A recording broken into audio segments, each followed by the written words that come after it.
Hey there. Okay, so I'm doing something which I don't do that often, but I figured, you know, love it or hate it, Avatar 2: The Way of Water is going to be the biggest film of 2022. So I figured, with my laser reviews, usually I go see a film, I come out and I give some, thoughts and my opinions on how the film was, but I'm giving a quick like preview to my laser review. So I did buy tickets. I'm going to see this in RPX 3D, and also I'm going to sneak something in with me through a water bottle, but something new, as people who watch me understand. This is called UV blue because, blue and Avatar. Get it? You are not funny. And yeah, I just want to give a quick rundown about going into Avatar 2.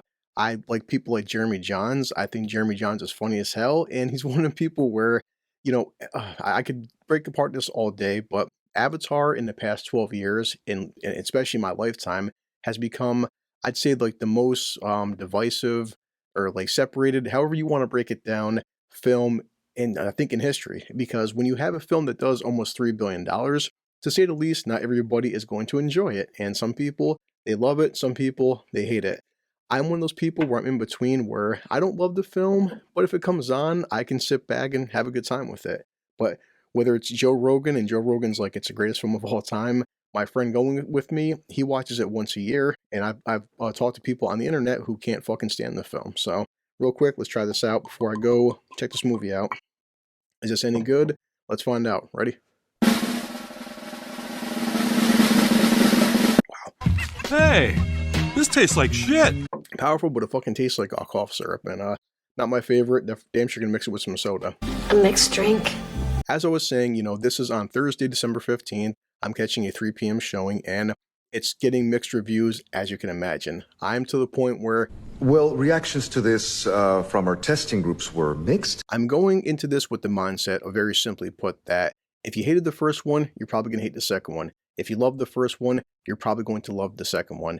And people get to this point where, oh yeah, I watched 5 Fast and Furious films and I hated the first one, so then you're going to hate part 2 and part 3 and part 4. I watched all 8 Harry Potters. I hated every single one of them.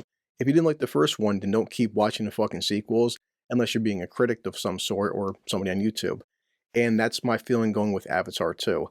My expectations are very simple, and I've had this conversation with my friend who I'm taking to go see the movie, is that this will always come down to people, I think, sometimes being overly picky and being film snobs and being film enthusiasts. Is that, what is the point of entertainment? What's the point of video games, books, TV shows, movies, and the like? It's to entertain us. Sometimes you have like, a autobiography or a documentary, they have their place. But with a film like Avatar and Avatar 2, the only thing I want and my friends want and certain people want is very simply escapism. I want to escape to Pandora, which doesn't exist.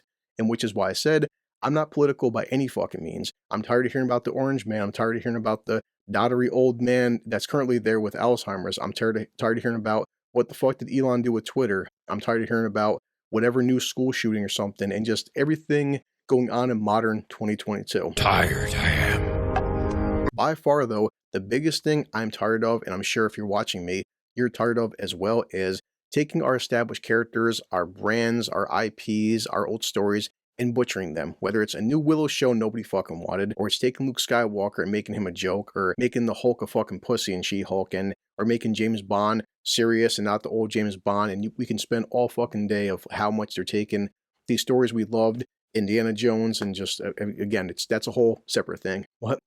The thing with Avatar and now Avatar 2 is, it's not butchering a brand. You can't complain that, hey, listen, they're killing Star Wars, or they're fucking up Marvel and DC, or they're screwing up Doctor Who. Hey, I'll give them points in that because Cameron is making up new characters. Now, What we need is a new character. is the idea new? Was the first one new? No, but then again, I'm to the point where I can say the same thing about video games and books and comics and fucking TV shows. We can be here all day talking about, oh, well, it's just Ferngully in space or Pocahontas or Dances with Wolves. I'm like, yeah, but you can say the same thing about anything. Just like Top Gun Maverick. America! Fuck yeah! I just want to have an old school story with old school characters, great CGI, great action, and apparently there's very strong family bonds, just like Vin Diesel with family. I don't have friends. I got family. Having seen the first film at least 10 times in the past decade, which I don't care, I don't apologize for liking a cheesy film. It's just a stupid movie. I'm not expecting great dialogue. I'm not expecting any kind of like Academy Award, Oscar-winning performances coming from Sigourney Weaver or Sam Worthington or Zoe Saldana. The only thing I want is big blue people, great special effects, and action, and that's all I care about at this point. In my heart, I am simple man. So before I leave, and I apologize if this is dragging on my whole preview to my laser review, is just simply put that everybody out there, everyone, I don't care who you are, everybody has their guilty pleasure movie. I don't care if it's something cheesy like Armageddon, but it's got charm, or something stupid like Face Off or Con Air, or even for me, watching the first Transformers film. Everybody has a movie that you know is flawed, you know it's kind of dumb sometimes, but you just sit back, you grab a fucking bottle of something, get some popcorn, and just have a great time. And that's all I'm expecting out of Avatar. That's simple. That's simple. Yeah, it's damn sure going to be talked about for a while. Will this film make $2 billion fucking dollars? Will it be, worth the 12-year wait? Is it something that you should go see or something you should skip? And I'm not sure what else to say. That's it. So bye for now. I'll see you guys later. And yeah, see ya.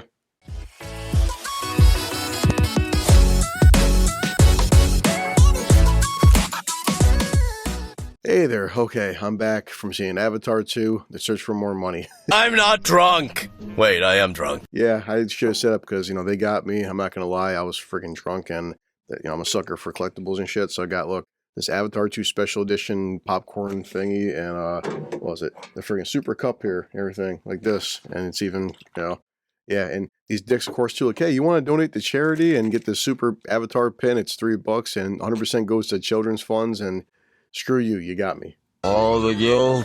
The unbearable guilt. So yeah, I polished off the entire, thing. I'm still kind of feeling it, the UV stuff. And how could you do this? Well, apparently I could fit all of it into this Bowery container and go like this. And keep dumping this into the friggin' Pepsi, so. He's a man of focus, commitment, the sheer fucking will. Yeah, and basically, because my buddy went, he drove home because, I'm no drunk driving. Don't drive drunk, kids, and I'm definitely still feeling it. I took a quick 10-minute or 15-minute nap, and here we go. So a 3-hour film, was it worth it? Was it worth the 13-year wait? Is it worth checking out? And as I said going in, I mean, off the bat, the friggin' visuals, we've seen this in the high frame rate, which I've never seen before. But it's not for everyone. For some people, I get it. My sister gets headaches off it. And within the first 2 minutes, I'm like, oh shit, this is the greatest movie visually of all time. And it's a masterpiece. Hats off to James Cameron for once again, raising the bar. Descending to 1,000 feet. I don't see the bar yet. Looks like it must have sunk pretty low. Yes, I will admit from a cinematic experience, it's the greatest thing I've ever seen. It's so beautiful. Now, the story, yeah, the story, me and my buddy walked out, we're like, things are predictable, things you've seen coming from a mile away, and as the first one, nothing new or innovative, and Same old, same old. I'm not gonna lie, besides being freaking drunk and everything, a couple times, I fucking teared up, because Dad, I know you think I'm crazy. Those big rocks. as being a dad, there is strong family values. They say the word family so goddamn much, I expected for a fucking blue Vin Diesel avatar to pop out. Family. Stephen Lang's in it, yes, Sigourney Weaver's in it. I'm not mad about the way they brought them back because hell with it, guys. It's sci-fi, it's 2022. Even the great Elon has talked about eventuality of things like our memories and downloading stuff and data. But yeah, I mean, minor spoilers. It's just simple as that. Stephen Lang died in the first one, and before he died, found a way to download all of his consciousness and memories and blah, blah, and would just download himself into an avatar body. Simple as that. So visually, of course, said he looks fantastic. But that's the thing too with the visuals, and you have to compare this. You have to stuff like, say, Aquaman, where when you're watching the Na'vi underwater and shit, and just the way they react to the environment and the way they're moving.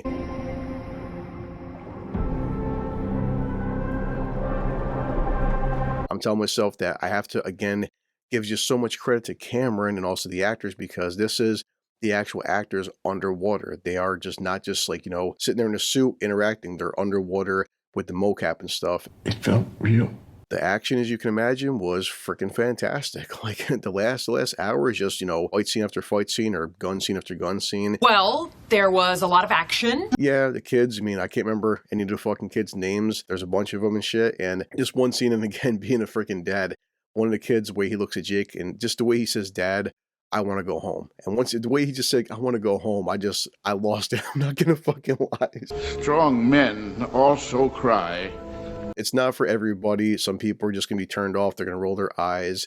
For somebody like me, especially when I'm fucking drinking, from a drinking experience and a cinematic experience, I'm looking forward to seeing it a second time. I want to see it again. Will I see it a third time? Maybe. It's hard to say depending on my time and shit. As I would tell people, I've already seen some people as before I started recording and shit, "Oh, I sailed the high seas and I didn't like it." Go to your movie theater. Watching this shit on your phone, watching this shit on a computer screen, it's not going to fucking match going and seeing this shit in 3D or RPX or 4D or things of that nature. But that's the same with the first one. I saw it in the theater, like it's supposed to be seen. In terms of a cinematic experience, for me, still is the greatest cinematic experience of all time and I've ever seen. The story is not going to fucking wow anybody. It's predictable as fuck. You can see everything coming a mile away. In fact, How predictable. nothing new, and a friggin' 8-year-old could have fucking wrote the script, but I can't wait to go see it a second time. It was fun. Jim Cameron was talking about, well, I'm going to compare Avatar to, say, Thanos, and as much as Josh Brolin was good as Thanos, and he was... Yeah, it looks better. It looks better. Sam Worthington is Sam Worthington. Nothing has changed. Jake is a father now. He's a military dad. He's, I think, tough on his kids, but, you know, hard on his kids and fair, and... I am hard, but I am fair. This plot is basically copy and pasting the first one, but now we have whales. Whales. Specifically, humpback whales. Sorry if this dragged on too long, and maybe I was rambling, and that's all I can say. I mean, It's not much of a story. there's not big spoilers because there's not much of a freaking plot, and, you know, will we get 3, 4, 5, 6, and 19? Who knows, but I won't lie to you. If they make a part 3 and a part 4... Oh, now I have to see them. I got a little bit fucking left right here. Really fucking pull up Bender, check my time, drink this stuff, and I'm just, well, what's left of it. And yeah, UV Blue, it's not really that fucking good by itself, but mix this with Pepsi and pretty goddamn good. So, hope you like my lazy review. I'm going to edit this, as you can imagine, rambling and saying stupid shit when I'm drunk, but yeah. So, let's get Bender. Thank you for watching. Appreciate it, and let's go, okay? This calls for a drink. Yeah, I'm not going to buy this again. And now, I'm going to go back to work.